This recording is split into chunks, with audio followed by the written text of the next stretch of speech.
What is pretty well known about Beijing, China is that the air quality can be terrible at times. But exactly how bad is it? If the picture here isn't enough of an indication, in 2013 the Chinese government initiated a red alert warning system that is to be used if the air quality gets too bad. On those days, people are encouraged to stay indoors, the use of cars is severely limited, and outdoor construction is stopped.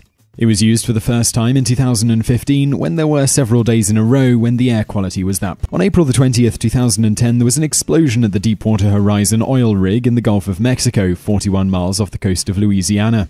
The explosion caused the rig to sink, leading to the deaths of 11 people. A further 17 were hurt. The explosion was also the start of the biggest oil spill in American history. Over the next 87 days, an estimated equivalent of 3.19 million barrels of oil were dumped into the Gulf, covering 1,313 miles of coastline. In the picture here, you can see just some of the oil that was spilled out. Things have gotten so bad that there are now islands made of garbage. Myths that surround the patch suggest that it's the size of Texas, if not bigger. However, officials say that it's not one big patch and that the name is a bit misleading. Instead, it's multiple small patches because, obviously, that's much better, right? Also, there are two different patches. One is the West Garbage Patch, which is near Japan, and the Eastern Garbage Patch, which is between Hawaii and California. The garbage islands are the result of the North Pacific subtropical gyre, which is made up of 4 currents that move in a clockwise direction. The center of the gyre is stable, so the currents around it push debris into the center, creating the garbage patches. As for where it comes from, 80% is from land-based activities in North America and Asia. This child is swimming in one of the bodies of water in India. Clearly the water is dirty because the child is swimming near floating debris. Sadly, the water is much dirtier than just some debris. About 80% of all the sewage in India is dumped back into the rivers completely untreated. The problem is widespread too. Out of 8,000 towns, only 160 had sewer systems and sewer treatment plants. And you're probably thinking, geez, India's got a lot of people, right? How much sewage is going into that water? According to a study from 2011, 40 billion litres of sewage is dumped into the rivers every single day. Compounding the problem is that India has very lax, sometimes non-existent environmental laws, so pollution from factories is also dumped into the water. Near Kuwait City, Kuwait is the largest tyre landfill in the world. In fact, it's so big that it is also one of the largest landfills of any kind in the world. 4 companies are responsible for dumping the 7 million tyres there, and the graveyard continues to grow. It's so big that it can be seen from space. Of course, one concern is fires. If there is any place that one shouldn't start, it's a tyre graveyard, right? Well, the problem is that tyre piles tend to cause a build-up of methane gas, so fires are actually a pretty common occurrence in tyre yards like this one. The Al-Mishraq Sulfur State Company was a sulfur plant that was located in Iraq. On June 24, 2003, a fire broke out at the plant. It's unclear if it was an act of sabotage or merely a tragic accident. Nevertheless, it was utterly devastating to the environment. On average, the fire produced about 21,000 tons of sulfur dioxide per day. Just for some perspective, that is about half of America's daily emissions from gas. The fire lasted for a month, and by the end it put more poisonous sulfur dioxide into the ecosystem than most volcanic eruptions.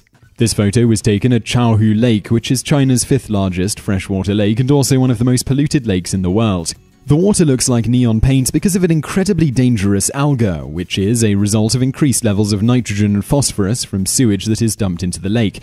The algae are dangerous because it sucks oxygen out of the water, killing a lot of the lake's fish in the process. This is a huge problem because the fish population has dwindled, but the human population in the area is growing, and fish is what feeds many of these people. Pygmy elephants are smaller and gentler than their cousins, the Asian elephant. They are distinctive simply because of how cute they are. They are also endangered. The World Wildlife Foundation believes there are fewer than 1,500 left.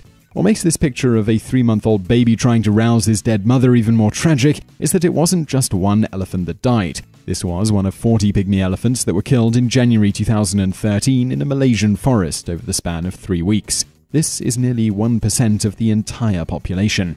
The cause of death was most likely poisoning, but it's unclear if it was the result of pollution or if it was purposeful. While they may be cute, they are considered pests by workers who harvest palm oil.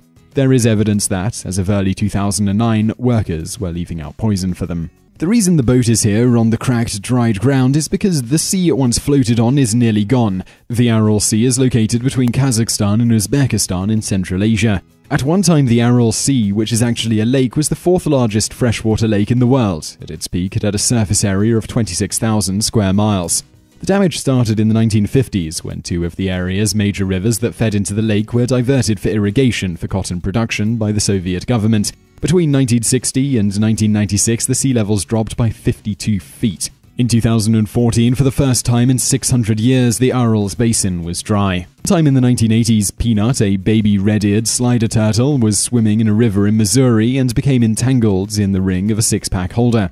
As she grew, the ring didn't allow Peanut's shell to grow properly, and instead of a dome, her shell was in the shape of an hourglass, or as her name would indicate, a peanut shell. This left Peanut vulnerable because a turtle's ability to hide inside its shell is its main defense. Luckily for Peanut, someone found her and cut the ring off. Amazingly, Peanut is still alive. She is used by the Missouri Department of Conservation as a symbol for why people shouldn't litter, and is the mascot of their No More Trash campaign. While it may have worked out for Peanut in the end, it very well could have gone differently. She is a stark reminder of how a second of laziness and mindlessness can have devastating effects on other innocent things.